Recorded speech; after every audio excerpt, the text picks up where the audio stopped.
నిలబడి ఉండాలి. ఆ రోజు వర్షిప్ జరుగుతున్నప్పుడు అందరూ ఒకేసారి ఇలా తలదించి దేవుడిని ఆరాధిస్తున్నప్పుడు ఆ సీన్ ఎలా ఉంటుందో ఒకసారి మీరు ఊహించుకోండి. మన పాటలు పాడుతుంటే ఫోన్ చూసేవాడు ఒకడు, గోక్కునేవాడు ఒకడు. మనం పాటలు పాడుతుంటే స్వరం కలపనోడు ఒకడు, సోదేసేవాడు ఒకడు. మనం పాటలు పాడుతుంటే ఇక్కడ నిలబడి ఒకడు పాట పాడుతుంటే ఆడు దిక్కులు చూసేవాడు ఒకడు.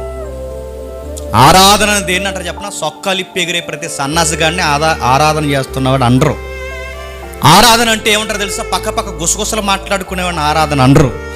ఆరాధికులు అంటే ఎవరంటారు? కోట్లు ఎగరేసి సొక్కలు ఎగరేసి ఈ ట్రెండ్ స్టార్ట్ అయిందిగా, వీళ్ళని ఆరాధికులు అనరు.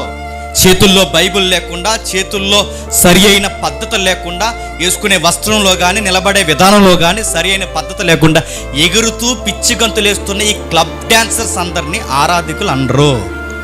ఈ చీకట్లో సిందిలేసే బ్యాచ్ అందరినీ ఆరాధికులు అంటారు. అసలు ఆరాధన అంటే తెలుసా? ఆనర్ చేయాలి దేవుడిని. అంటే ఎగరడం ఏంటి? తలదించు, నువ్వు తలదించు, నీ వాక్యాన్ని చేతబట్టు, తలదించు. ఒక సిస్టమేటిక్గా నువ్వు దేవుని సన్నిధులు ఉన్నప్పుడు ఒక సిస్టమేటిక్గా నిలబడు. అది వర్షిప్ అంటే.